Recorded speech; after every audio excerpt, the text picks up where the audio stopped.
All right, we are going live soon. Hello and welcome to the start of the 13th episode of Like Clockwork, which is a podcast of Chicago filmmakers. I'm M. Woods, Marketing Partnerships Manager here at Chicago Filmmakers. I'm not going to speak so much in the start of this episode. I just want to say tomorrow, May 20th, we're going to be showing Donald Rosebud, which is a really interesting hidden gem of a surrealist cinema piece from the late 1980s made by animator J.P. Somersalter. It's a one-night event. It's really an honor to be able to be showing it, and I'll be there in person, and I know a number of other folks within the filmmaking community will be there too to support J.P. Somersalter in person. It's going to be moderated by Kat Sachs of Cinephile Chicago and Chicago Reader. So we have an amazing group here to start off. I want to pass it to Dusty. Oh, sorry, Dustin. We go back a ways. I will make sure to refer to you by your written name and not via the nicknames. But Dustin, could you give a brief intro? Sure. I'm happy to be here with you all and participating in Like Clockwork. You can call me Dusty. Everyone here can call me Dusty. It's totally fine. I always say it's like, if you know Robert De Niro, you call him Bobby. So it's like we're all friends. I can be Dusty, but yes, in terms of credits, formally, yes, Dustin, Nakao-Haider, he, him. I grew up in Evanston. M. Woods and I went to high school together. And I don't know if I have to give the whole M. Woods intro, but M. Woods was the cool older guy, like bad boy in high school that was doing all of the crazy experimental film stuff, and I was the little freshman being like, "Oh my gosh!" And he essentially taught our filmmaking class when we were teens, and then of course M. Woods goes on to NYU, and what do? I follow his footsteps. So anyway, I've been following M. Woods for years and years now, and I'm still chasing him. And now he's has me as a wonderful guest here, and I'm happy to be here. Yeah, my main practice as a filmmaker is within documentary. I work a lot actually in the sports documentary sphere in terms of like the things that pay my bills and keep my head above water.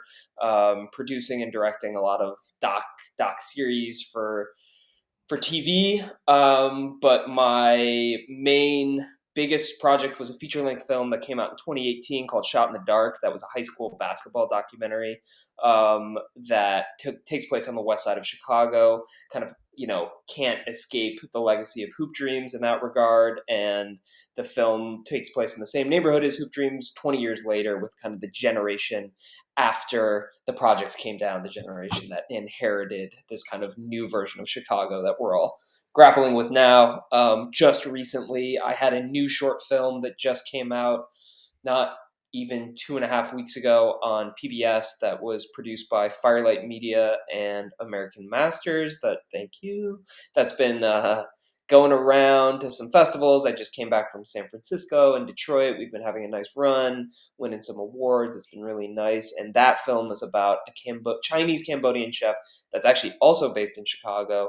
And it's part of a larger series called In the Making, which all features BIPOC artists directed by BIPOC filmmakers, as part of American Masters, which is this long-running PBS series that's existed for 1,000 seasons, but this is their kind of new school digital age variety. I think that covers most of my things. Oh, much love. I'm going to pass it over to Pegah. Hi, everyone. My name is Pegah, and usually because people cannot catch my name, it's obviously not an American name. I tell people that it's like Pegasus, but you stop halfway in the middle and then you add an H, and there are steps to be followed. And that just comes because I'm an editor. So, like, there's always a steps to follow.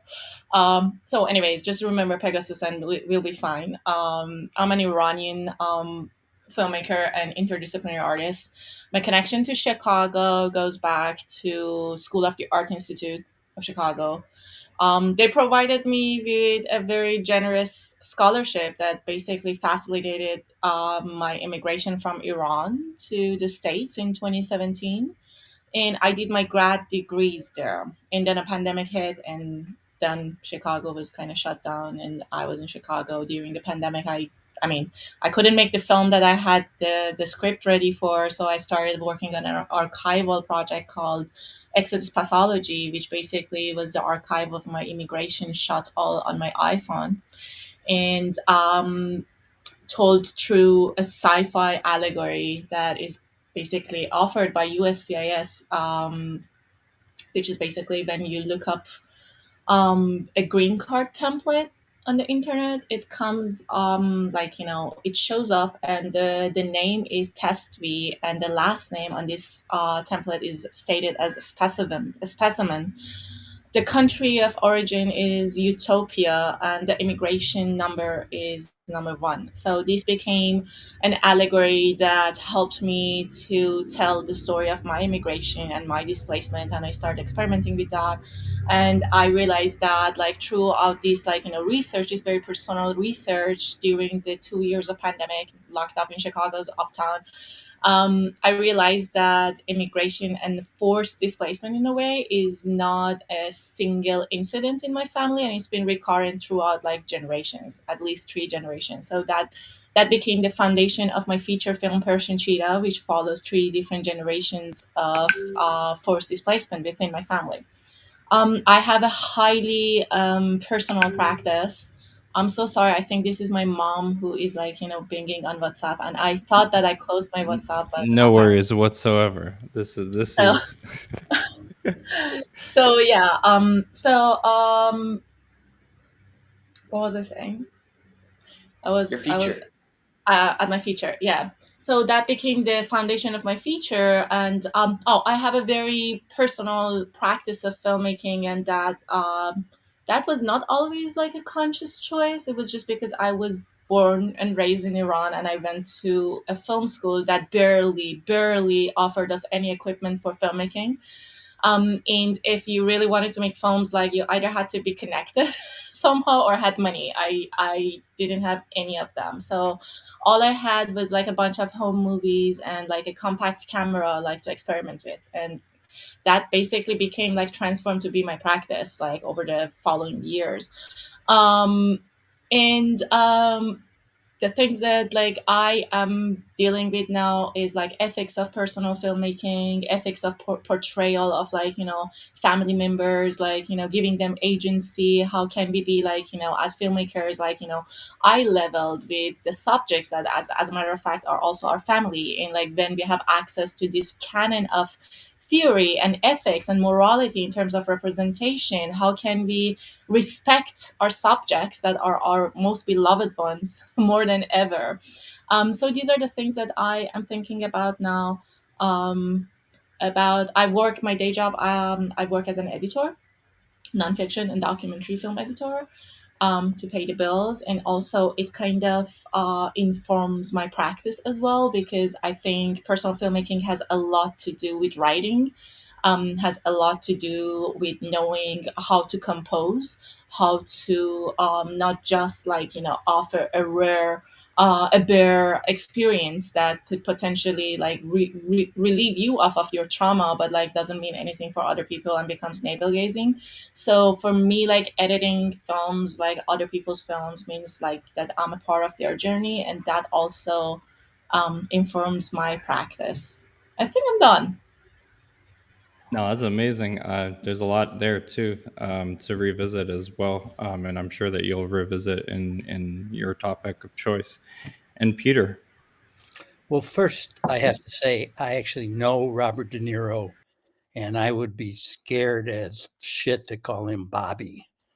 I've worked on my midlife was all spent on Hollywood, working as a mid-level technician on Hollywood movies, but I'll get to that. And I also want to say I have a credit on Hoop Dreams. You'll find it because they decided for some reason to list it alphabetically by first name. My credit comes in just before Pizza Hut in the thank yous. I'm not making films anymore. Although my first film, I probably 1963, I believe, or 64 was the first film I made. I got involved in media when television was invented. Actually, that's true. I liked watching television a lot, and I had plans of writing sketch comedy for TV. This is late 50s, actually early 50s. Um, and I had a little difficulty in my first year of college. That's a nice way of putting it. I took a gap year, as you all say now, and because of my interest, I got a job as a stagehand at Channel 11. When it was called educational television. It was almost 10 years before the public broadcasting system and what was it called? The Corporation for Public Broadcasting came about. So we were known as educational television. And it was in the Museum of Science and Industry.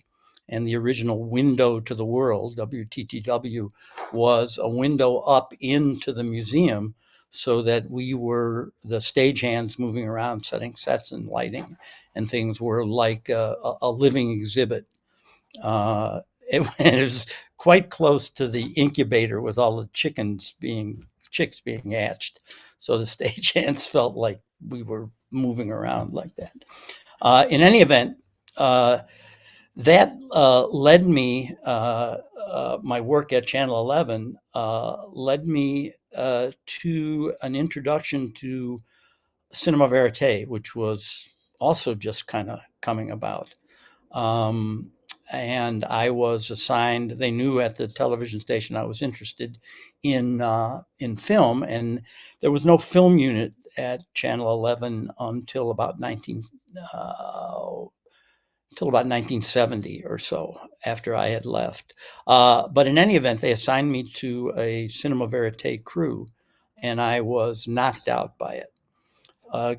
Going back a couple of years, when I was a senior in high school, the Second City had its first performances. And I went being interested in sketch comedy, and improvisation just blew me away. And I think that was my attraction to cinema verite, which sort of led me into documentary films.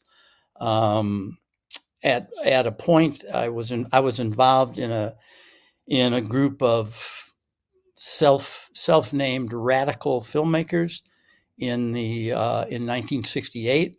I'd left Chicago for New York because New York was the center of American cinema verite with Leacock Pennybaker, Drew Associates, and I figured I'd spent my 20 some years in Chicago. I was born here, and it was time to leave. And I ran into these radical filmmakers, and they asked me to go back to Chicago. This group was called the Newsreel, named after the newsreels that I remember from going to the theaters. The only other than photographs in newspapers and the photo magazines like Life and Look, you couldn't see it on television because there wasn't television. Television didn't come to Chicago until the late 40s, and to my family until the early 50s. And my mother didn't call, so I have no excuse for having lost my place here.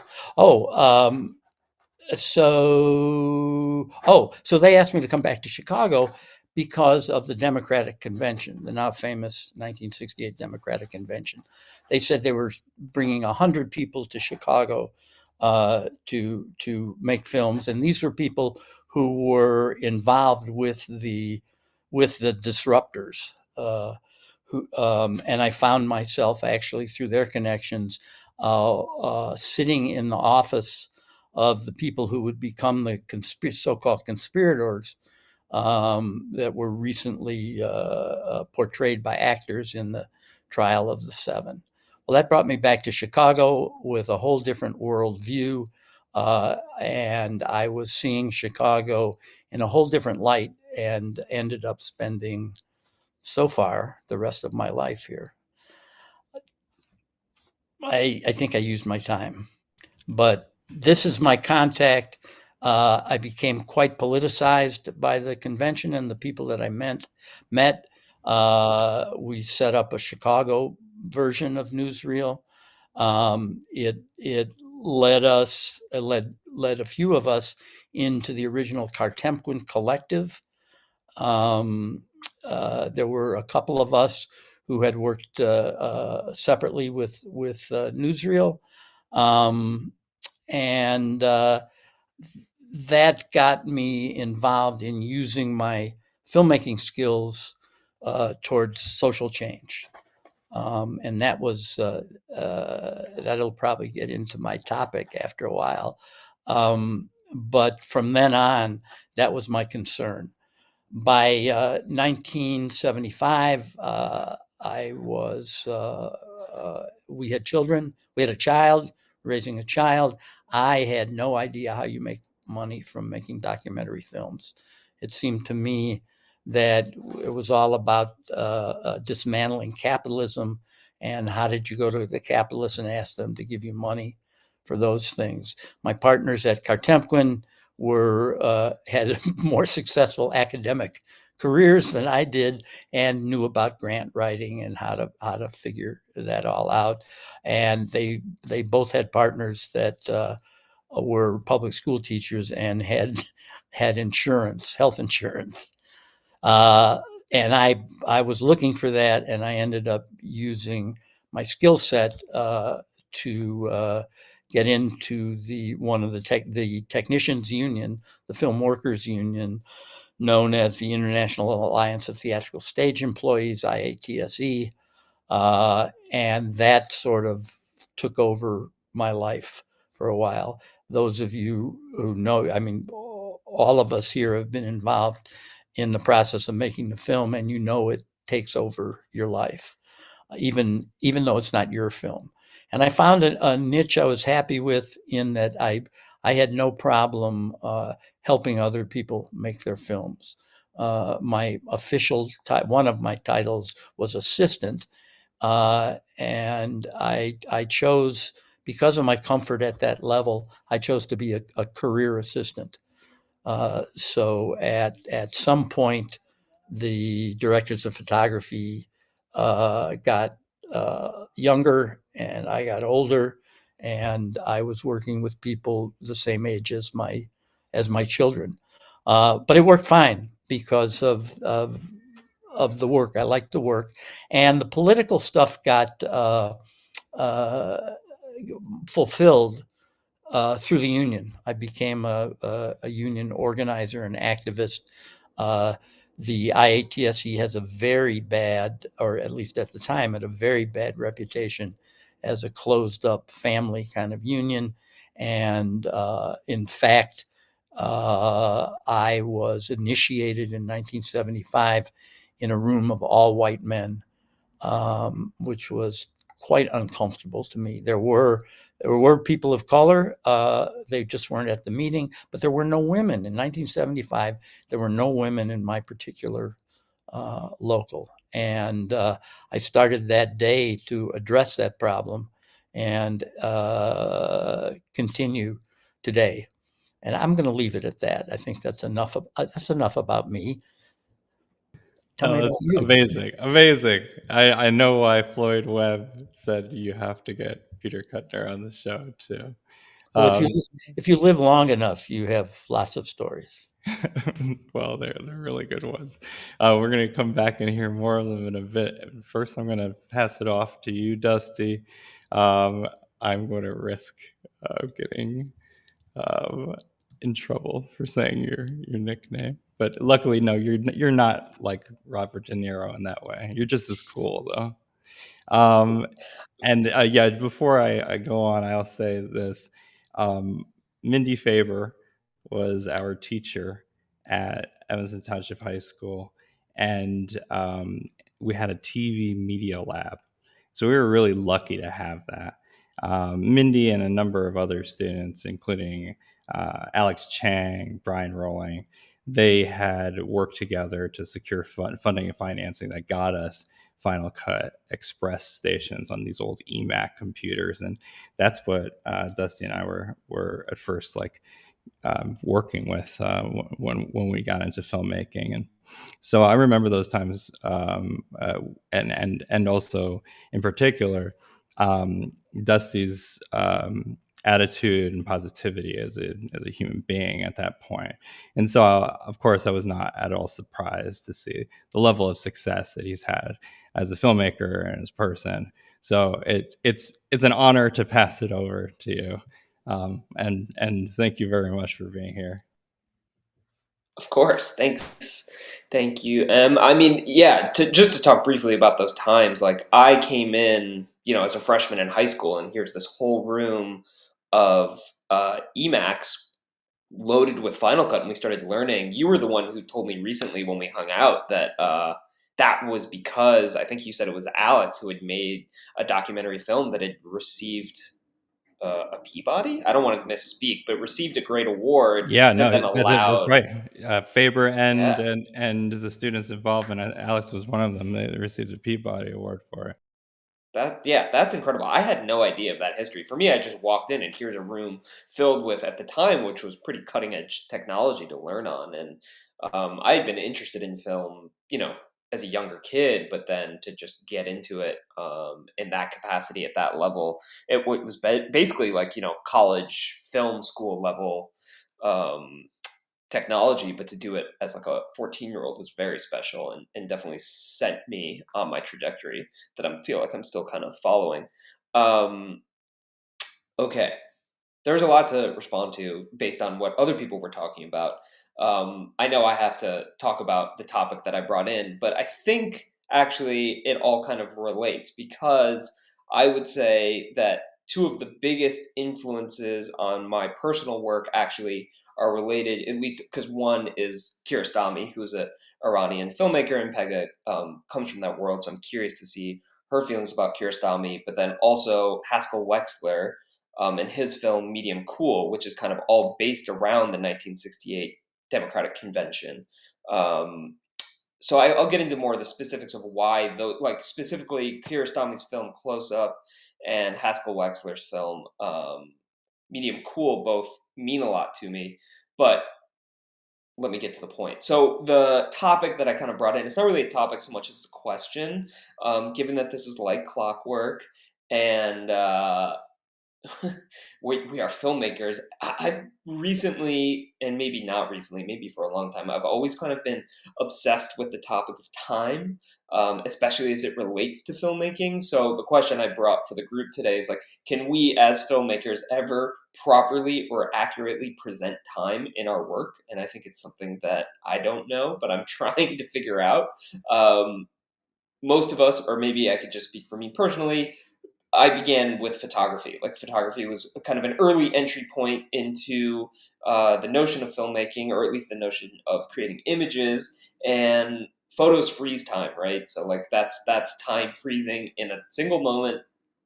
And I'm just going to explain things that are very basic. We all understand them, but filmmaking is 24 of those still images played at speed to then represent movement and represent active motion in time.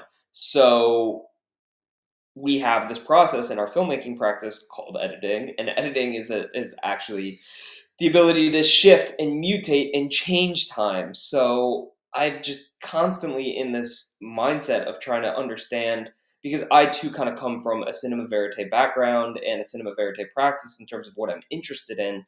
And as a cinema verite filmmaker, I always am trying to accurately represent something that I'm documenting. But if I were to just purely represented it fully, cleanly, and objectively, you know, just as an example, with my chef film, you'd be watching a chef prep vegetables for an hour, and that's not a movie. So how do we then take this feeling of what time should feel like and trying to drop people in a moment of something, and then accurately represent that in something that feels honest and authentic, but is not necessarily true to the time that I experienced in the room.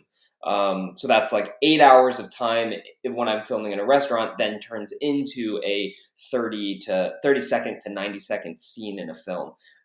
So grappling with that kind of consistently of the questions of authenticity, the questions of time, and all these sorts of things. So that kind of brings me to specifically Medium Cool and specifically Close Up, because these are two films that for me bridge the gap between scripted and unscripted, or fiction and nonfiction.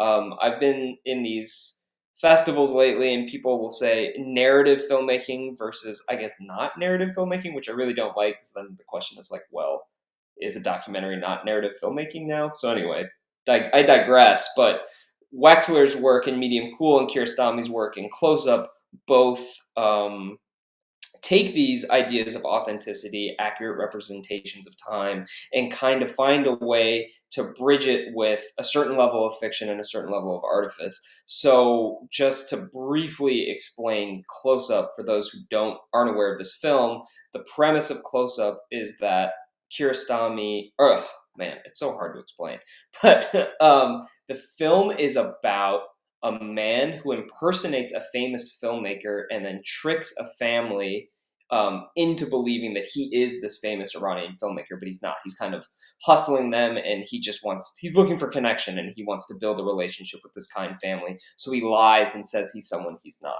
Okay, so this person, it's a true story, and this person in real life gets arrested for identity fraud and impersonating someone, and gets brought before the religious courts in Iran. Kiarostami, the filmmaker, hears about this and decides to actually document the trial as it's happening, the real trial, and he films it, and that's part of the film. Then he doubles back and he decides to recreate the impersonation that this guy did, and he decides to cast the real people to play themselves. So the real impersonator is now playing a person, faking to be this filmmaker that he isn't, and then the actual family is playing themselves, and then he replays it all out, and then interspersed throughout that is the actual trial, and then we all watch this all play out, and then the lines between fiction and reality and scripted and non-scripted, they all just start to get blurred. And this to me is like a foundational film, highly influential, and maybe more influential aspirational. It's kind of what I dream and hope to get my work towards, is that level of that blend of genre, where we can kind of get rid of some of these traditional labels and find a way to create something that's a true hybrid work. In Haskell Wexler's case, in Medium Cool takes place in 1968, and what he does really intelligently is the main character in Medium Cool is I think he's a news broadcaster cameraman. So he's the cameraman that goes out to film stories. And then that camera is actually the director of photography, Haskell Wexler's camera. So while this is a fictional character, the camera is out there really capturing real things in Chicago in 1968. And then there's other scripted stuff, but without giving too much of away, the film kind of culminates in the Democratic National Convention, where he throws his fictional characters into the real event. So there's real cameras inside the convention, and then there's a character looking for another character in the riots. You're kind of moving through the riots, the real riots happening in real time, but through the lens and through the eyes of a fictional character. So it's another opportunity where these ideas of fiction and nonfiction can become to get blurred, and where my questions of time come in. So, it's a bit of a stretch. Woods told me I could come in a little half-baked. I'm feeling a little half-baked as I think about these ideas. But generally, I'm thinking about, when I say I'm talking about time, I'm talking about authenticity. And I'm talking about how does our work properly and authentically represent things, and where are the opportunities, and when should the opportunities come for the artistic hand, the creator's hand, the filmmaker's hand to come in and then influence these things and reshape our concept of what is authentic, and therefore, how we represent time. So that's kind of my, I don't know, I haven't been keeping track of the time, but that's sort of my long-winded topic to bring to the group today. Oh, wow. This is going to be a good one. I say it's a spicy topic too, because it's definitely got I think a lot of strong opinions, and as a means of continuing forward, and also finding a set of ethics. But then I'm sure that we're going to hear more about that as we continue to go from topic to topic. And I am really excited to pass it off to you, Pegah.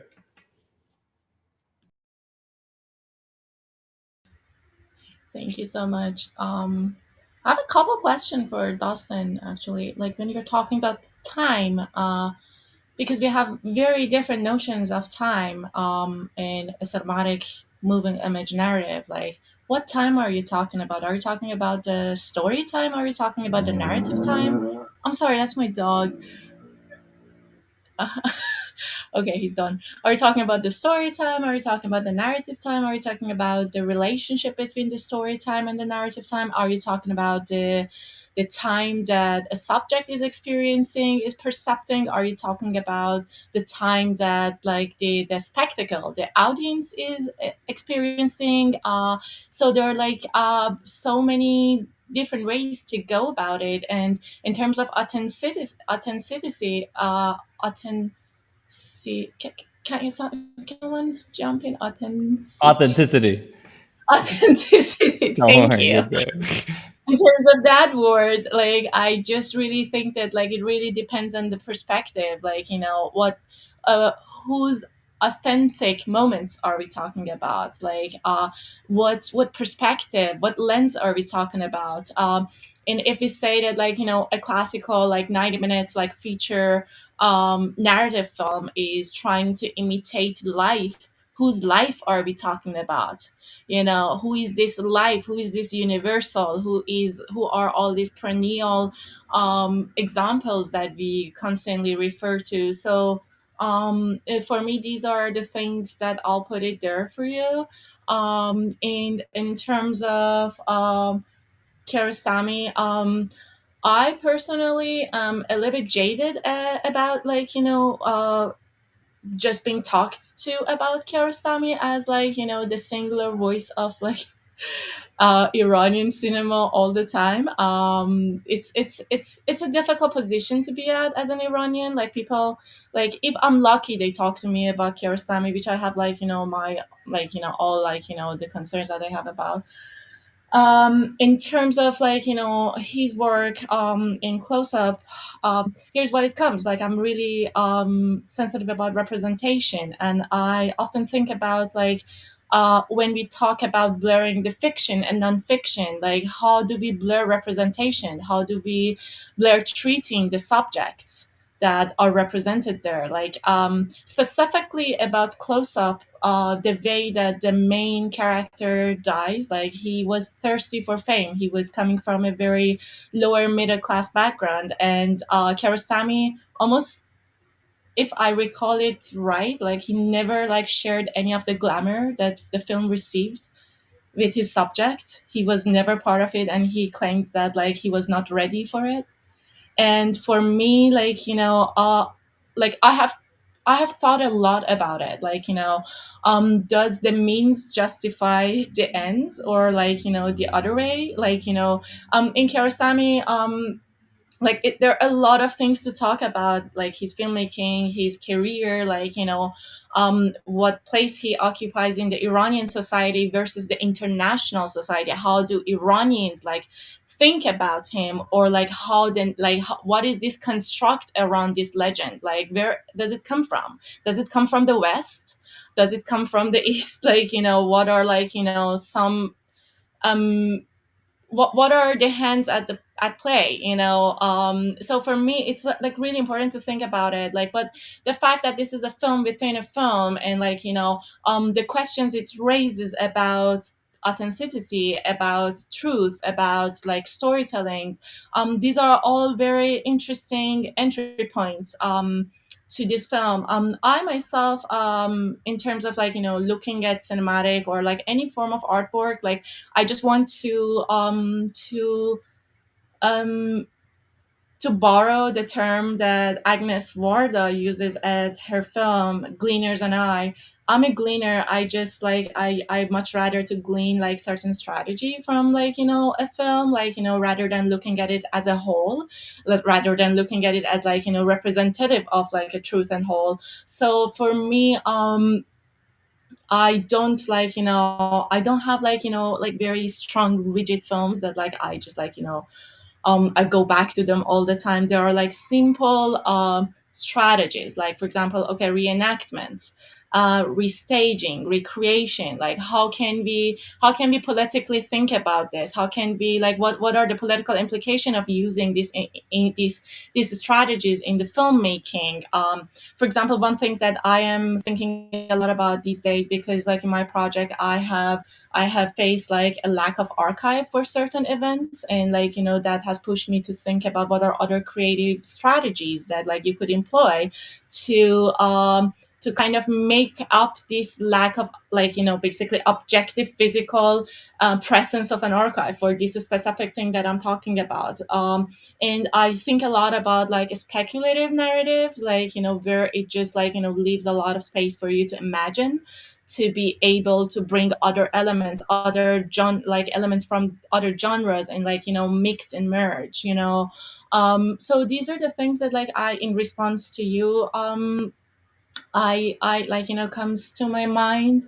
And again, like going back to the notion of time, like time is a very present concept for me in my practice, because I edit, because I'm given like imagine 80 hours, like 100 hours, 200 hours of footage, and then like I have to construct this to an understandable clarity, like clear narrative. So um it is like one of the difficult parts of filmmaking. How do we choose what to show, and why do we choose what to show?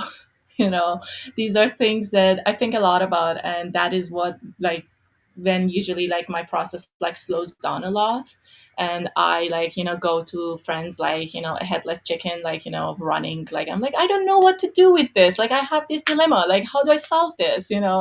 So these are all the things that I have for now, I think. That's amazing. Well, we're gonna have a spirited conversation, and I love, especially when we can talk about so many different perspectives on what is time, how we experience time, and then how that time has actually been changed by media itself. It's interesting too to come back to you, Peter, speaking on cinema verite, because verite is essentially one of the direct cinema verite as well, strategies for attempting a look at time, maybe not from the quote perspective of authenticity because of the potential problems of that term and what it implies for multiple consciousness and multiple perspectives on a particular point. But it is something that I think runs through a long history as this country attempted to clarify truth where truth was actually maybe buried in a lot of conspiratorial nothing. So that being said, I like to give you the spotlight for a bit, Peter, and please feel free to talk on the topic or one of the topics or any of the topics that's driven your practice.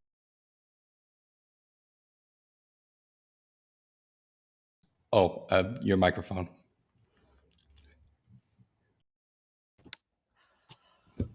What hard acts to follow?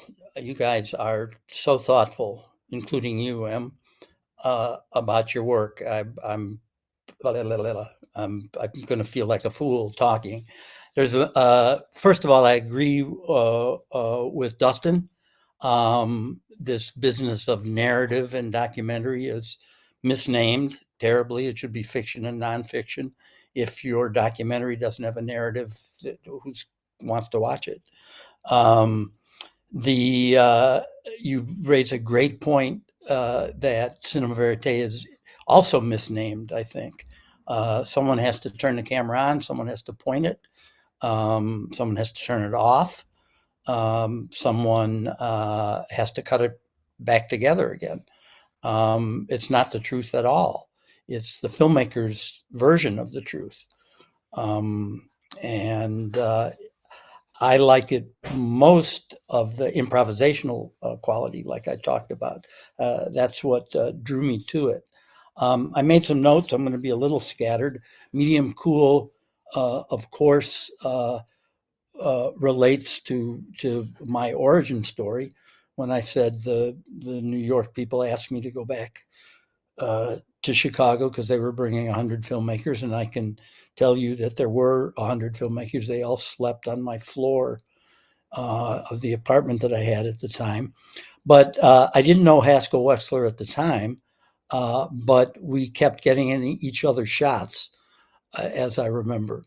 And that was a very key time for me. That as I shot during some of the stuff that was happening in the park, and then realized that I didn't want a camera between me and the action, that I wanted to, and in fact, took my camera home so it wouldn't get damaged, and came back to confront the police. I didn't want to be a recorder of the event. I wanted to be the event. I wanted to be in it. And it was a very important moment for me, for that to happen. When do you, if you're engaged in what you're making the film about, which is basically all my work had to do with what I was doing in the community. And I was kind of making films about myself, using other people in front of the camera. But when do you put the camera down? I read this terrific novelization of the life of Tina Modotti, who was sort of a muse at first to Edward Weston, the photographer. Had grown up in an Italian anarchist family in San Francisco. Had gone down, like a lot of artists did, to Mexico during the Mexican Revolution. Hung out with Diego Rivera and Frida Kahlo.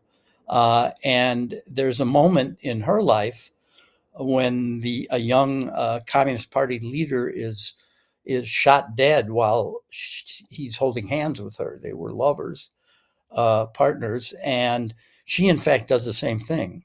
Puts the camera down and doesn't pick it up again for years. She'd become, I think, arguably as good a photographer as Weston had. And goes fully into the Communist Party. They're raising money for the Spanish Civil War at the time, and she does that until the war is over. So, in any event, that was an important moment for me. This was my town they were messing with. I couldn't understand why I couldn't. There was a moment, a confrontation.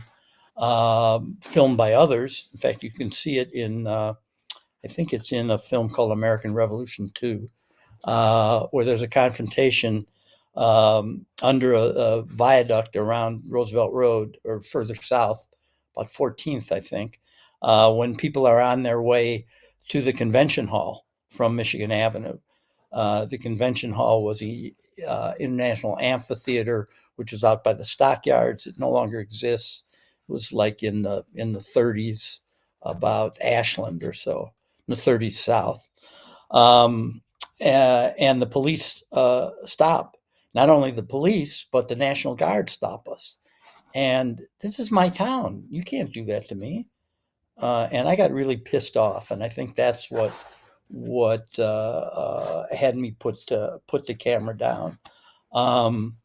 Another thing I wanted to say, that in this escape to Hollywood that I seem to have made, in the middle of my life that I was on a film with Robert Forster, who was the Forster, right?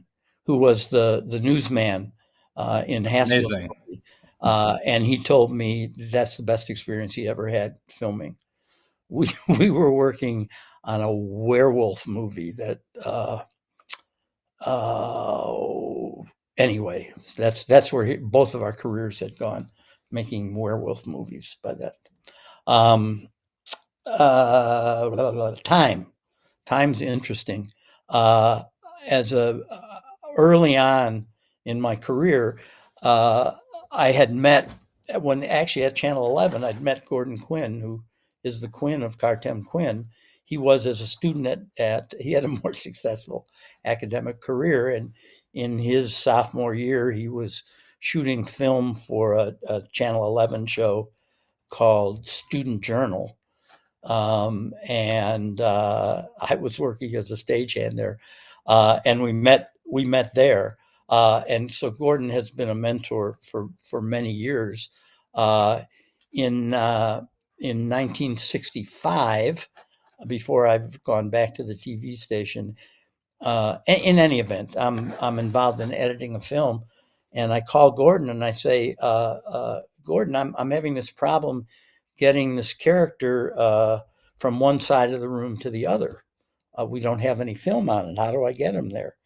And he, at that moment, and even though I guess I had seen this in earlier films, he told me what a jump cut was. I didn't realize that you could do that, and I'm very happy that it was Gordon that was doing that for me. So again, back to that question of time is really interesting, because we make the time or remake the time, and so you have to somehow get your viewer to trust you, so that they believe what you're putting in front of them actually happened and is the truth if you're making a documentary. But you basically have that same responsibility if you're making a fiction film. If people don't believe that what you're laying out to them is happening, even if it's in a different universe, in a different in the future or the past, I think what makes a movie work is that you believe that what's on screen is happening. Another quick note that I have is that there was a group similar to this newsreel. Newsreel still exists, by the way. It's called Third World Newsreel, and anyone who is listening or watching ought to look them up. They're still making films and have a very interesting history, which I won't go into. But similarly, Real quick, Third World Newsreel put you on their Instagram today to represent that you're going to be on the program too. oh, no, I didn't know that. Yep. Right on. Solidarity. But there was a similar, there was another collective that was formed. Everybody's kind of working communally and collectively in one way or another. The newsreel, Cartemquin. But there was a group that nobody knows too much about out on the West Coast called Cine Manifest. And M and Jackie, I want you to pay attention to this.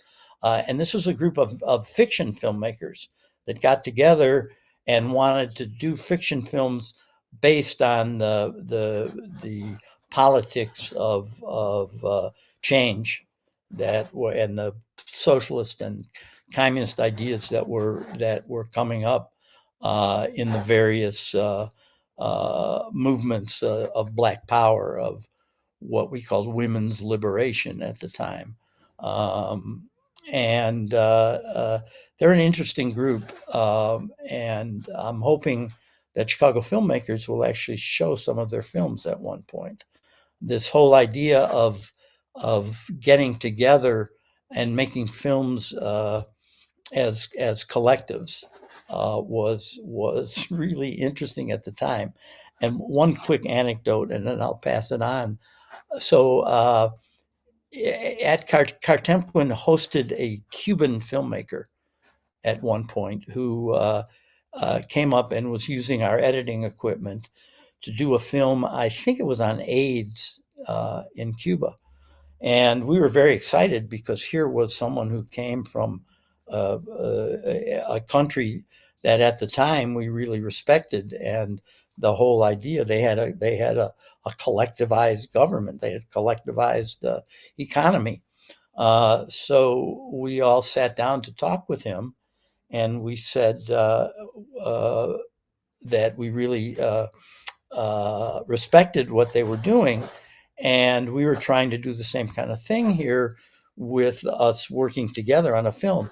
And the filmmaker, whose name I don't remember, says, "You let other people look at your film? You mean you let them in the editing room with you?"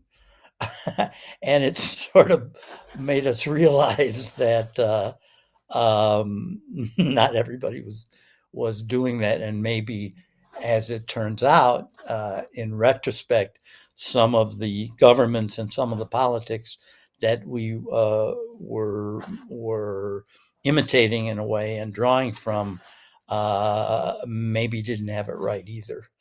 And as those of us who continue as activists are still looking, I think, looking for some of the answers. But I do believe, even more so today, that media can help you get to those answers, and more importantly, pose those solutions, at least pose those solutions to other people through what this amazing network that we have now. You all may know a radio producer named Diana Contreras, who has a show called Reclaim Soul, and even at a young age, knows rhythm and blues in Chicago better than anyone, knows the one record only label and things. We were talking about some of this, and she mentioned the fact that back when we were doing what I've been talking about, we had to be very intentional about it. We had to grab a camera, we had to get some film, we had to go out to look for things. And today, some of the most moving documentary footage you see is on someone's cell phone who happens to be in the place where where a cop has his knee on the man's neck. Um, and a comparison of that, which I think is quite an interesting point that she makes. Let's leave it at there for now.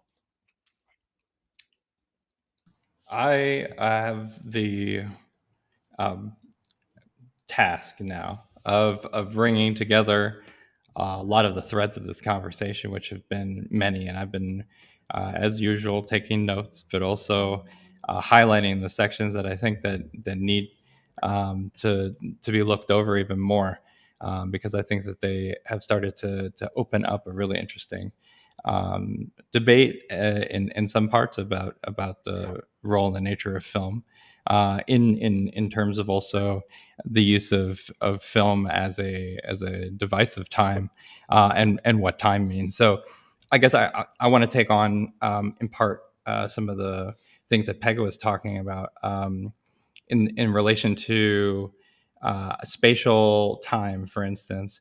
So in my practice, especially uh, recently, since I spoke about this, I think previously on another podcast a little bit, but my mentor passed away when I had just left him for maybe 3 or 4 months, and I had been living in close proximity to him. And it was that at that time that I had a terrible feeling too, but I was in the UK studying, and he was in Boston, or in Cambridge, near Boston. So when he passed away, though, I felt this extreme change in the way that time and space were, because I had to, in part because my grief was so intense.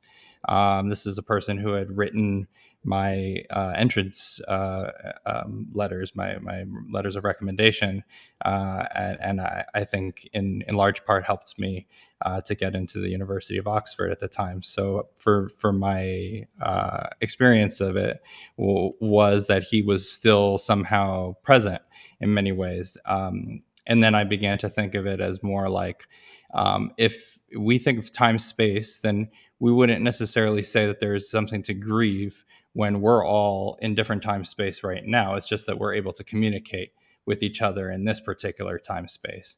But I was not able to communicate with him any longer within this particular type of time space I'm in currently, whereas he's still in time space where he has the ability to still be with a part of me, or at least some version of me that's reenacting that.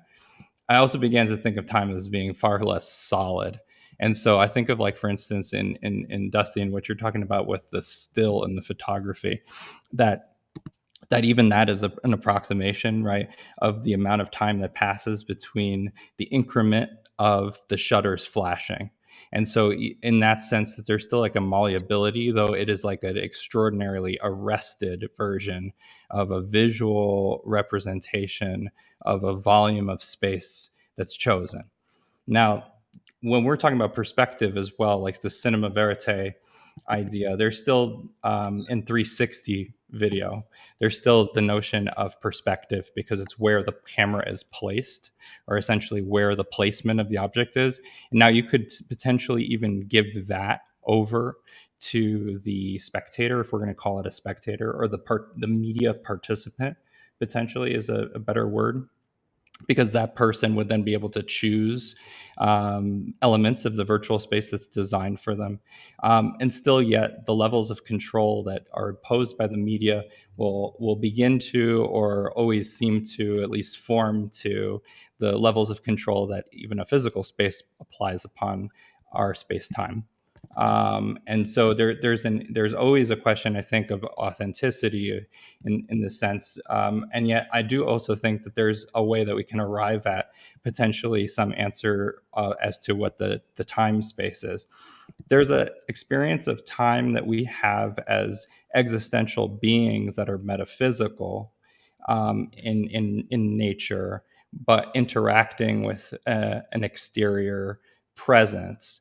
There is a way in which we record time from our mundane states of being that has a definitive version of what we consider to be the passing of time. The existence of time as a structure, and the way that we perceive it, and the events that occur within it, are so radically different for us to engage with. When a movie is doing almost nothing, it's actually painfully recording time. But then sometimes a movie, like the elements within a volume of space that we inhabit as existential beings, that movie can present a juxtaposition of elements that then itself compresses and expands time, and causes us that even when we're in the position as a quote spectator in relation to that which is being represented, that we have an experience that does not reflect the strict rigidity of a frame per second time base, as we were discussing before. I think that when we're discussing some elements of time, we also have to think about the ways in which we ingest time, or how time was commodified, how time has shifted into an hourly wage, for instance, as opposed to thinking about time from the diurnal and the nocturnal. And so that in itself is part of the making spectacle of society, right? As Debord speaks about. But at the same time, I'm interested in the way cinema has made us reflect upon a spectacular time that we wish to achieve that we can't get into, is almost like a barrier. Yeah, well, I'll end with this one point, and then also Peter brought up an interesting point in our chat as well, to speak of the importance of archiving, for instance, as that relates as well to time, but also relates to how we hold a record potentially, what records are to be held to. So I'll pass it off shortly. What I think I'm specifically also wary towards is the way the motion picture as a whole fails to be authentic or to be let's say ethical in any of its character forms. So when Peter was discussing taking the camera down or putting the camera down and being part of the event, and I found that myself as somebody who has been one to record at protests for years and years and years. Just the act of it alone is one that's politically fraught, and without being a participant, one doesn't actually have any ownership within that the imagery of what's being quote captured right within that experience.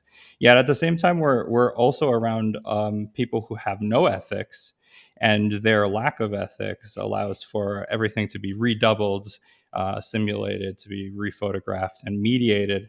And so the question is, what strategies do we have upon the independent film world, or within the radical film world? And in what ways does any form of mediated representation actually cause a change or a shift in consciousness that's radical enough within a given group of people who listen to it or who experience it, to make some actual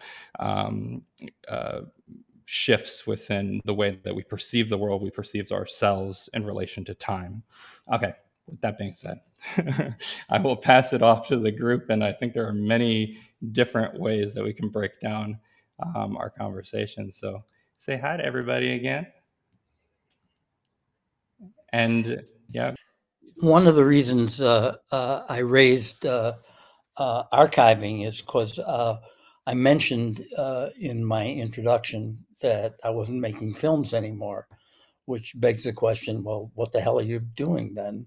And one of the things I'm doing is I'm working with an activist group from back in the day, founded in 1974. It is the oldest established youth media group in Chicago. I don't think we even used that term back then. It's called the Community Television Network, CTVN, and they got involved in what media historians are calling guerrilla TV, which is from late 60s to early 80s, when Sony developed a portable video recorder called the Portapak. And it came in at a time when there was no portable video. The cameras I worked with at Channel 11 looked like smart cars on pedestals. And what they did was they were able to take up to 3-inch videotape and cut it down to 1/2 inch before there are cassettes, and recorded them on reels. So it's reel to reel. And one of the things that I've been doing is going through these tapes, which we can't view. They have to be done in a much more technical place. There aren't many machines around. Mediaburn has them. There are a few places in Chicago, and we're part of a grant getting this all together. So archiving has become very interesting to me. I wonder sometimes if it's just an excuse for not getting any new ideas to make films, which are the hardest things to do. And you actually see many filmmakers go back and visit visit their projects. Famously, although not for lack of ideas, Michael Apted does that in the Growing Up. I forget the American version was Growing Up. It's like 7 Up series, yeah. Yeah, the 7 Up series. I wish we all had done that in a way. That really puts time out there truthfully, because you see the continuum, you see how it happens. But I'd like to hear Pegah say a few things. She mentioned archiving before, and I think in a slightly different way than I'm using it right now. Well, I think for every single practice, every single act, there are like, 1,000 ways of doing it, and 1,000 ways of thinking about it and articulating that thought process. So for me, like the archive, quote unquote, like it basically is like inclusive of all these different ways of doing, whether it is like protests, whether it is like, I don't know, like artifacts, these are all archives, whether it's just like, I don't know, um every single thing that we think about, and specifically like how archive is related to the notion of time these days, like has been changed a lot, because usually when we say archive, we are referring to a past time, to a past tense, something that is shot, that is like, in a corporeal body, like, in a, like back in the day, it is kept, like, in a very specific way, something that is the beholder of the history, like, you just need to go and start exploring in it, like, and like, bring some new connections like to the present time. So archive always, like, for me, has this like swaying act of like, past to present, past to present, future, like revisiting different tenses. But recently, what I have been thinking a lot about, the notion of time and the notion of archive, and specifically in relationship to AI, and like how AI specifically is using all these vast archive of like, all of basically our experience, all of these like, books that are fed into this thought process, and like how every single moment this archive is being repurposed and just being brought to the present time and being used. Like it is very interesting in terms of like thinking about the linearity versus non-linearity of like, time, and like how that can like, it's easier to think about like, linear versus non-linear in a film format, but when it comes to the basically everyday life experience, like people like, think that we are living in the present time, today is today, but like with all these AI, there's new technologies. Like I think like what is very interesting to me is that the tenses are melt and merged a lot more, and that is also very interesting for me in comparison to my language, where like, we have like, different tenses, like, for example, like, okay, imagine compare English to French. There are so many different tenses to talk about the past. You have passé composé, you have passé parfait, you have like this, that, like, you have conditional past, you have like this and that. In English, we don't have it. Like, and in Farsi, we definitely have less tenses to talk about the past, or like, we don't have these conditional conjugations. And so for me, that has been very interesting in terms of like thinking about when we are talking about past, where in the past, what conditionality of the past are we talking about? So as a non-native English speaker, um, as someone whose foundation was built on another language, and like therefore my perception of the world, I am really thinking a lot about how these new technologies can change our notion of time, because it's like a new identity like that is given to us. Like in theory, we talk a lot about like, queer time, we talk about immigrant time, we talk about, different sort of like identity, like, hyphenated with time, so these are like, some of the things that I have been thinking a lot about, because specifically going back to what I was talking about, the speculative narratives, like, when you're speculating, like, they're like, what time are we speculating in? Is this future? Are we like, are are all of our speculation based on the past? Like, how are we being fed from the past? How are we informing that to the present? All these being told, I'm also very pessimistic about like these new technologies. So for me, when I think about archive, last year I visited Cineteca in Mexico City, where they have this big, gigantic archive of like films. Like basically, they keep it in reels stay still, and like they have all these like, old school way of like, rolling, and like, these aisles. And I was actually thinking that, like, wow, this is amazing, because like sooner or later we have to protect certain archive from these like, corporations and like, this thought process, because we don't want like, this distorted version of like, thought, that like, like you give it like all like to this, America, like West Eurocentric base of like, um they just basically absorb everything. How much do we want to actually archive? Where are we going to keep our archives? What is going to be the place for these archives?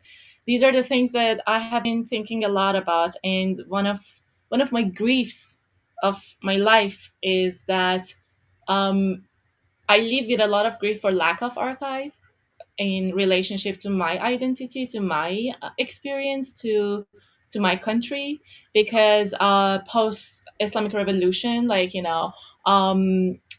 like the Islamic regime have been deliberately removing archive, or not giving access to people, like anything that like, related to pre-revolution, like you don't have access to it. And there are a lot of things that is made during this time as well, that we don't have access to it.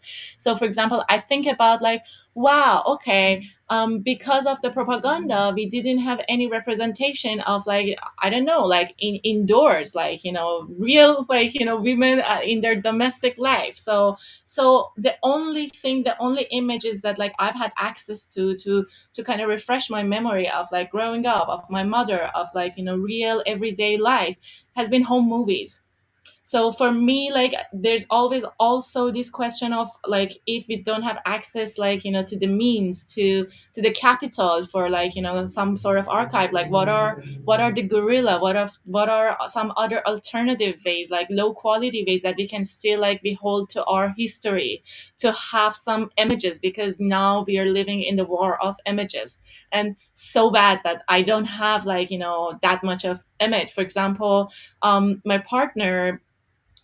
partner's mother passed last year, and when we were putting together like all these like photo boards and eulogy, I realized that they had all these 8 millimeter films uh, of her, like that was shot during the 80s. And I was like, wow, we don't have anything in my family shot before 1995. What does that say? You already, like, when you are based somewhere with different economies, like you already have access to a lot of like ways of recording.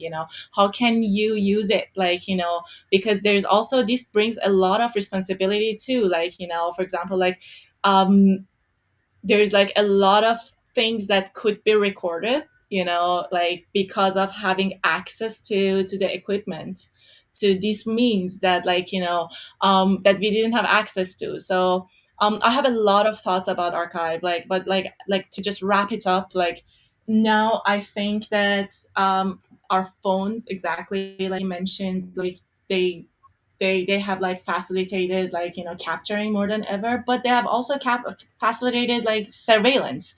So there's also another like, edge to this, like how are we gonna go about this? What is the immediacy of what we are shooting? Who is gonna have this? How can we change the access to this? Like, what are other ways to save this? Like, imagine if like, all of my archive of my phone evaporates tomorrow. This Apple decides that I don't have access to this anymore. Like, how can I have like, other ways of protecting my identity, protecting my moments, protecting my time? So that is a note that I'm wrapping up on. You raised the issue of AI, which is very current. I mean, the last protest I went to was yesterday or the day before. The Screenwriters Guild, one of the Hollywood guilds, actually a national guild, is out on strike right now, and AI is an issue in their bargaining. They want their creative work protected in some way, and they obviously don't want to be replaced by it. So this whole idea of keeping the archives, letting AI get to the archives. I saw some headline where Tom Hanks said that he can go on making movies for an infinitive amount of time now, because he's done it on film, and they can make it. They can keep putting him back in movies.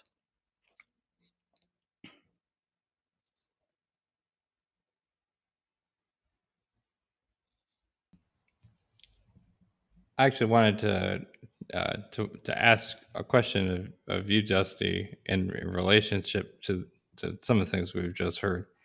But also, I mean, there's so much here too. I've been coming up with, I think, are strategies. What are the things that you've been mulling over as means of accomplishing some of your work in time? And how does time, do you think, how do you relate to it in your practice? Yeah, I've my brain is moving so much faster than I think I could probably talk at this point. There's been so much interesting and fascinating things. I feel like I came in with like I said, it was half baked as pushing the idea, and then through the process of listening to all of you very intelligent, thoughtful people, I feel the idea is getting baked fuller and fuller. To go back, I think Pegah had asked me a question 4,000 minutes ago in the time that we have spent in this conversation about which forms of time was I talking about, and the answer was yes. It was like all of them, right? It's like the time it takes to like my most recent film. It's a 16-minute short, and I shot it over the course of maybe 20 to 30 days over the course of maybe 6 months.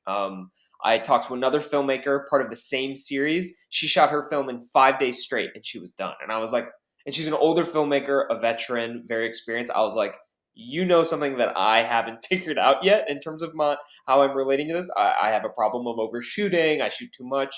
But then it's also a question of narrative time, which I think is maybe where I was kind of getting towards, which is this is it'll sound abstract, but maybe I can make it make sense. But like I was thinking, like a show like The Sopranos, right? Here's a show that exists over whatever 12 to 15 episodes over 7 seasons, years and years of the characters' lives. But we don't see every day of the characters' lives, right? We come into the most interesting Wednesday of Tony Soprano's month, and then we might not see him again for a week, and we might come back and weeks have gone by, months have gone by, but like this is narrative time, right?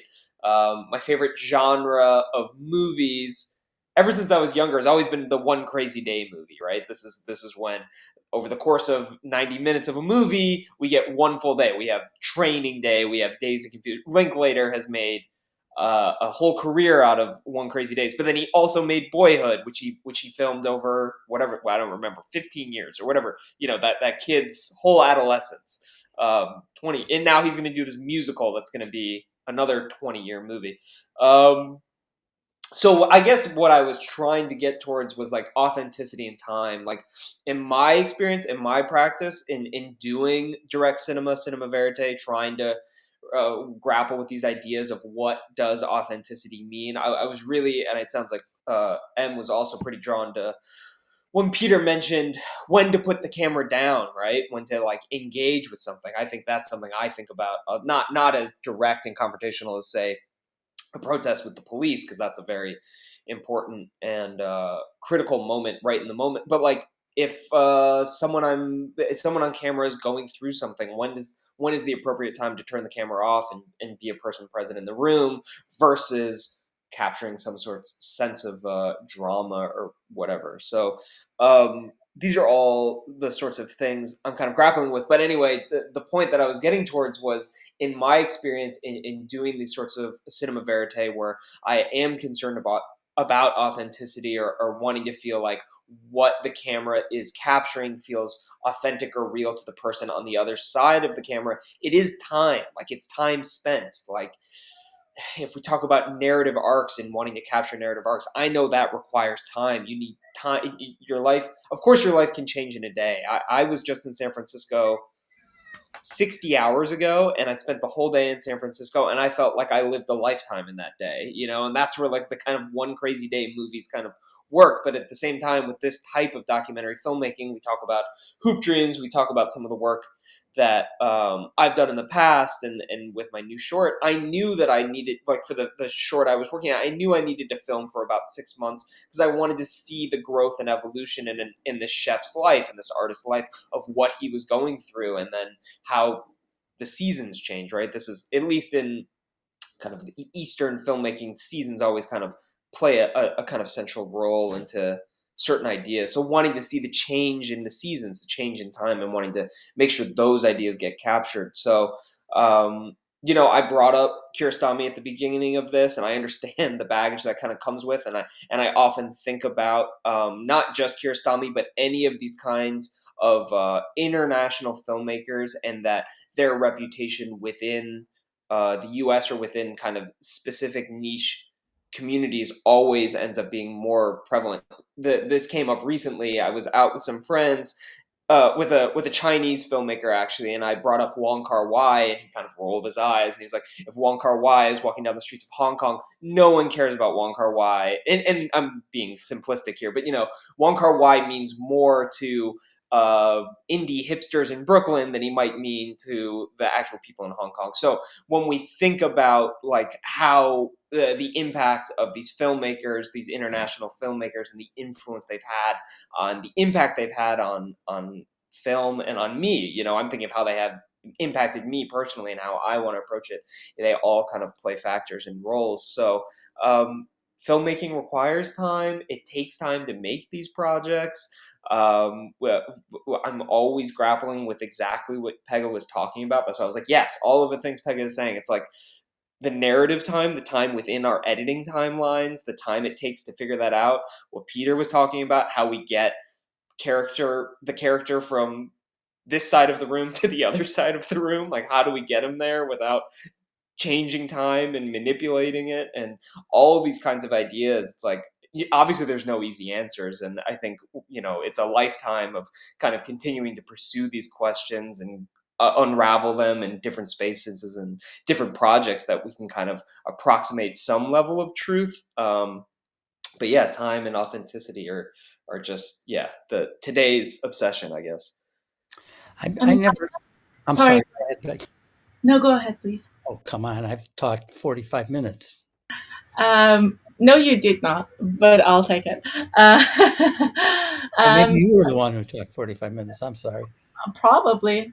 English is not my first language. It takes me so much time to articulate like one single thought. No, you're amazing. Are you kidding me? And off the top too? Like that's good. No, there's always like this time of translating for me from Farsi. Like, when I like, it's just like double time. Although I have lived here, like, I don't know, for 5-6 years, but like, when I'm thinking about, like, for example, what you are saying, there's a process that like, translates that from English to Farsi, and from Farsi, I respond to that, and then it transforms to English.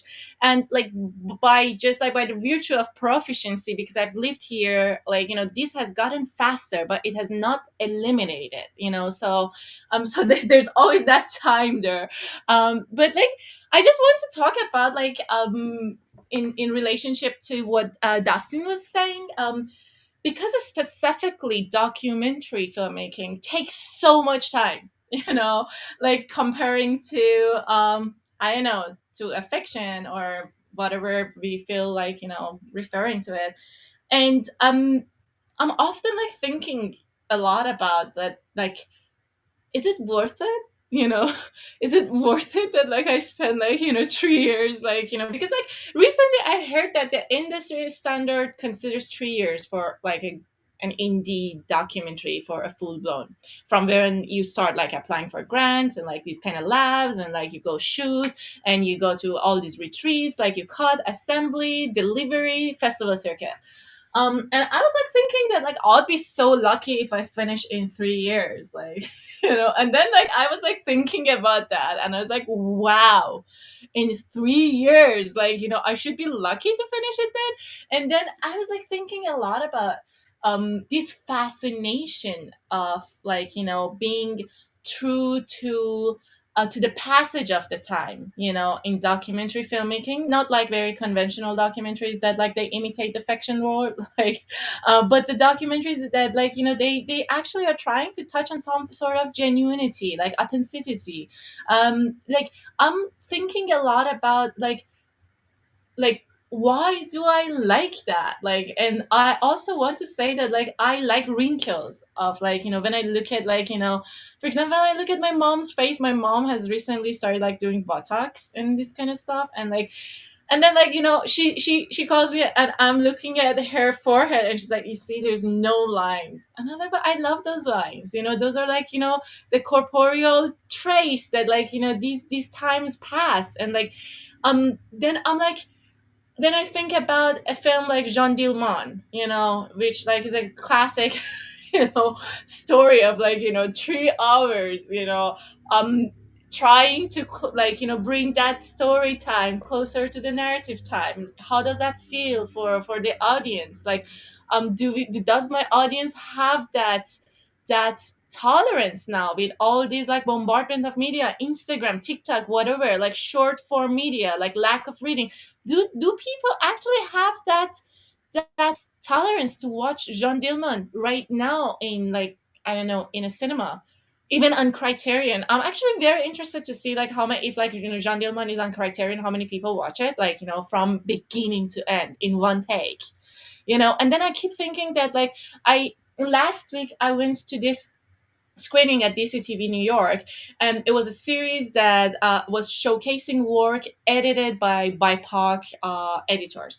And I was watching a film edited by Sam Pollard. It was called Style Wars, which is about graffitis in New York, and it's an amazing film. And somebody in the audience asked him, he was present like on Zoom. Somebody in the audience asked like, actually she was also a veteran editor, she asked him like, how did you intercut like this specific part? This is so brilliant, like how could you experiment with this? Because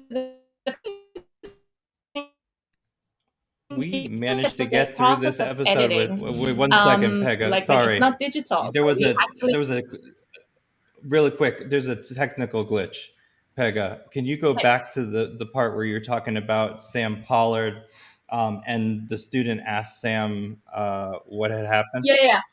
So another veteran editor in the room asked him like, how did he cut? Like, how did he intercut? Like, this is a specific part of the film, which was brilliantly cut. And like, I was like, when I was watching it, I was like, you didn't have access to Avid or Premiere, then all you had was scissors. How did you do that? And then he was saying that like, back in the day, we had to take time to think about our decisions, because if I would cut and I didn't like it, I had to patch it again, and that was time consuming, And then like this was just like, a reminder, like it's just like very like natural answer, but like for me it was a reminder of like how the process, before all these technologies like would take time. The process of even developing a film, you would make you would shoot a film, you would send it to the lab, it would come back within a certain time, so you had time to think about it, to reflect upon it. So you wouldn't probably go for undershooting, overshooting. You had to wait, there's like some sort of also money involved. So for me, like thinking about when to turn that camera off, I'm like, that is one of our misery, because we don't have films like to think about like how much of a role I have. What does that mean in comparison to the length of my reel? What does that mean, like to develop? How can I be more concise about this? And then I was thinking, the first time that like I talked to an editor before shooting something, another editor, because I edit my works myself, and she was telling me about all these shots that I needed, like, for this scene. And I, at first, I got shocked, and I was like, why would you tell me this? This is killing all of my creativity. But that was like, like I was like very young, like I was like, I don't know, 22, 21. And then I realized that no, actually, the collaboration was deeper back in the time, because like, you had to do this, you had to go on a shoot with a shot list, you had to think about all this stuff. So for me, I try to think about other modes of making that was more prevalent in the past, and it's not now because of technology. But also in terms of when to, like, shut down the camera, like I always think about two films. One is The War of Algeria, made by Patricia Guzman, where the DP is shot at the end and the camera is rolling, and it is in the film.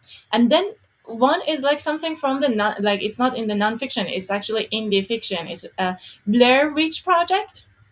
It's like a very indie thriller, and at the end of it, like, I don't know, these characters, these young characters, in like hunted characters, are like, taken by this monster, and like somebody is like documenting the entire journey, and then the camera is on the ground, and you're like, oh, the monster got them too, but the camera is there. Like, so for me, like, these two are symbolic of immediacy. you know Sometimes like camera needs to be turned off, like, based on like the immediacy. And sometimes. A quick anecdote on cutting on film. Although I bill myself as an activist, when I'm making a film, I'm probably the opposite. I'm a procrastinator. So one of the tricks goes way back is I better clean up the editing suite here. I got pieces of film all over the place. Well, I had a series where we were shooting on a spring wound camera, just candid shots. And every time someone heard the camera, they looked up. And of course, I trimmed all of that for the sequence for when they weren't looking. Took some time. I didn't know what I was going to do. I picked up all these things. And in the finished film, there is a sequence now of people looking up. I took all these trims that were on the floor, and they ended up in the movie as a sequence in themselves. So maybe there's something to say about is it linear, or I guess it's linear cutting. I always get confused because in all the applications, there's these lines of film across the screen. Why isn't that linear? What don't you understand about Lin? Line. Oh, that's absolutely true. I think so I never actually took a class with Sam Pollard, but Sam's been at NYU for years, and so but that being said, Sam Pollard is like one of my favorite editors, and I just think to Bamboozled as well. And Bamboozled was like also a movie where he was combining 16 millimeter film and like low grade video too. So just thinking about the ways in which media could be like intercut for me was huge, because different medias have different times, not just because the cameras, like some of the cameras were set to 18 frames per second, for instance, for some of those lower gauge films than as norm, but also like a Bolex, for instance, wasn't shooting crystal sync. So there's like a variability to some degree of what's being captured. I still shoot with a Bolex because I like the feeling of the actual count of the footage. And we learned that on a Steenbeck machine. So we're like the last class at NYU that had, we cut and put our sight and sound films together. And what was supposed to be black and white, but I also started messing around with color reversal at the point. And then immediately having a tactile way of working with the film as well, through coloring, scratching, bleaching, doing all sorts of other hands-on approaches, which were essentially radical approaches, but all of them, have each technique, each nuance to your method is something that you bring with you through every project. And I always found that post production in particular was like a set of techniques. And that set of techniques, one of the most important things for me, I guess, younger, and this is where maybe my own feelings as a person who worked in documentary, but as like a filmmaker, artist, and constantly working with notions of documentation, but never in a nonfiction, or I wouldn't call it nonfiction way, mostly in an essayistic narrative nightmare way, militant, but it certainly I make nightmares out of my own work. And I always thought of the cut as still being problematic, despite like sort of the Walter Murch theory of the blink of the eye being a justification for it. And rather that it made more sense that there'd be almost indistinguishable cuts and not just like one single shot, but figuring out different ways in which to mess with the percussion of time and the rhythm of the time within the work itself or within the camera, etc., as a means of like confounding that time. So, real quick, I just wanted to point out a list of these kind of strategies or these last words that I'll put out there, and then I'll send it back around for everybody else to have a last word as well. We're talking about gleaners, for instance, and just to bring that back to the Agnes Varda piece. The Agnes Varda piece is about gleaning, which is a practice of going through after a harvest, and oftentimes there was extra that was laid out there, and it was customary that people would be able to go and pick up that which was left over, and that it was a commons, for instance. And there's also a question as to what the commons is when we're talking about capture of images, of volumetric space, for instance. And I, of course, with privilege, go into spaces and oftentimes just simply capture, even when I'm in Costa Rica and Ecuador, which are like where my mother is from and where my grandfather is from. I admit to being the type of artist or filmmaker that at times is not even present of or aware of like glaring apparent whiteness within that particular space, because I think of it from the familial context of my mother's side of the family, and not thinking about the intrusion of whiteness documenting in a particular space as well. And I think that also speaks to kind of what Peter's talking about as well, from the point of ethics and when you become part of the fight. I'm reminded that timekeeping was the trade of Marcus Garvey with the United Fruit Company in Costa Rica, in the area where my grandmother was born. And it is through that, again, commodification of time, the creation of slavery by a different name, that we have the radicalization of Marcus Garvey occurs afterwards. And then I'm also really interested in this lack of archive space, and I think that's something that we need to get back to in future episodes as well. Thinking about the lack of archives in Ecuador and Costa Rica, especially as they are being researched by a number of interesting scholars on the history of the slave trade and the history of the slave trade of Chinese citizens who the British had brought in after their initial slave trade. So I think that this trading of and also the exchange of imagery and the exchange of time bases is as Pegah has been pointing out, intrinsic to the triangular trade, and the way that we find in cinema the merging of all of these capitalistic forces. I think that's really key. And I'll end with AI because I find that very interesting, and I really want to highlight Pegah's I think very apt recognition that AI is blurring time to past, present, and future are one.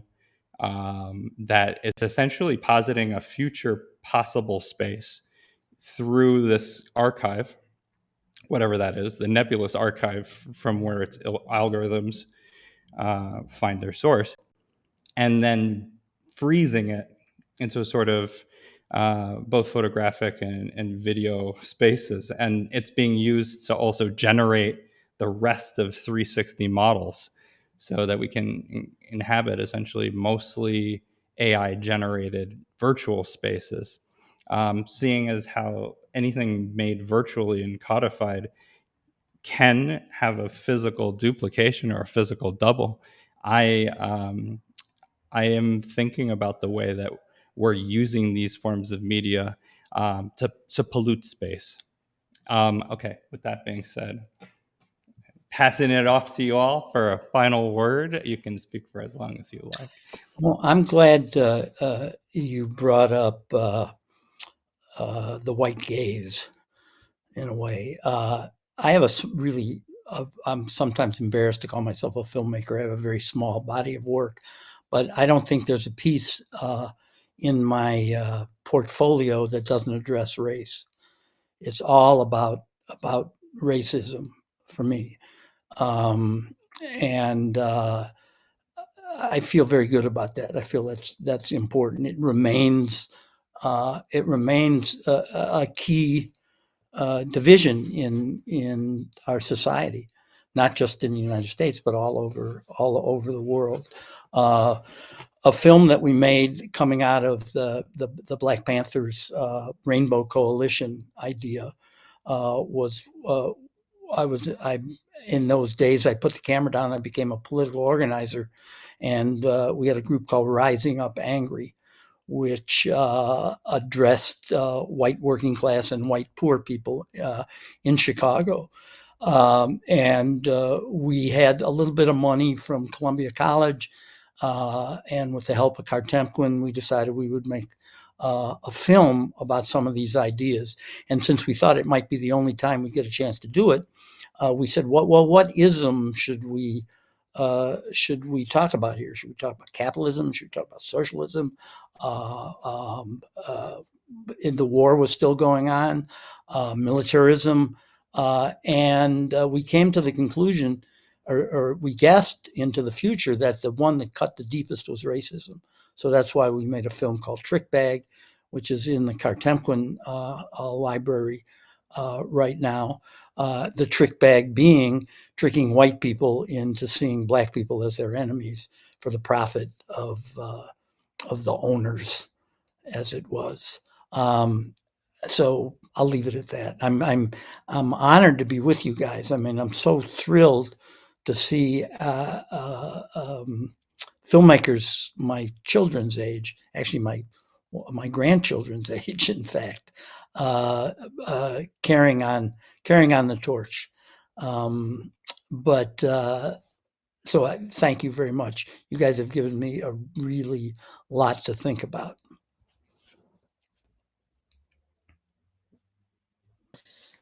Yeah, thank you all. This has been really special, and I feel invigorated. I want to see that film in the Kartemquin archive. I want to see Pegah's work. I'm, always invigorated by what M. Woods has got going on.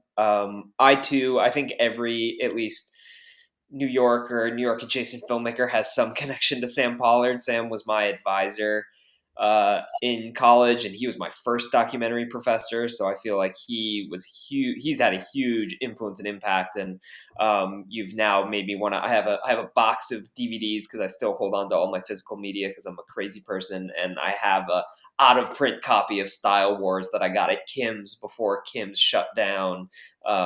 Back in my closet behind me. So now you've inspired me to go pull it out. But no, this has Kim's been Mondo really video. Kim's video. Sorry, just kidding. Kim's Mondo video, of which apparently there's a film about that library that I think was somewhere. I forget, maybe South by Tribeca, somewhere, one of these festivals. There's a film about the elusive Kim's library, which apparently is now back in downtown Brooklyn. But anyway, asides. No, this was a really invigorating and inspiring convo. I appreciate everyone being willing to share, and especially, Peter, I know you said filmmaker turned activist, but still with such an incredible link to like all this history and all of the all the thematic and subject matter that we've been discussing this whole evening. So it's my mom's birthday. I got to go to my mom's birthday dinner. Supposedly she was listening, but she was texting me and calling me at the same time because I think she was struggling to get in here. But if you're here, happy birthday, Mom. If not, I'll tell you happy birthday at dinner in like 30 minutes. Thanks, guys. And Pegah, the last word belongs to you. And when you are done with it, you have to say bye, and then basically that cut us off. Okay. Okay, I also want to say thank you very much, y'all. Peter, I think it's very, very unique for me to hear you talking about your practice, your trajectory as a filmmaker, activist. I think this, like, intergenerational dialogues is what we are missing a lot. And I wish that we have more of this, because that is how the embodied lived experience becomes, like, actually transmitted, like, to the next generations. And like, I wish that, like, like, I was in Chicago and I could sit with you and talk to you for a long time. And also, Dustin, it's just like very, very nice meeting you, and like being in this podcast with you and hearing your thought process, and like, how you are thinking about these half-baked ideas in relationship to documentary. It's just like very refreshing for me, because like these are like all questions that as practitioners we are like dealing with, like, at some part of every single each project. So I really appreciate the courage for putting it out there. And Woods, thank you so much for being the cool kid and for going to high school with Dustin, and for having all of us here. And I'm just gonna call it a night and say bye.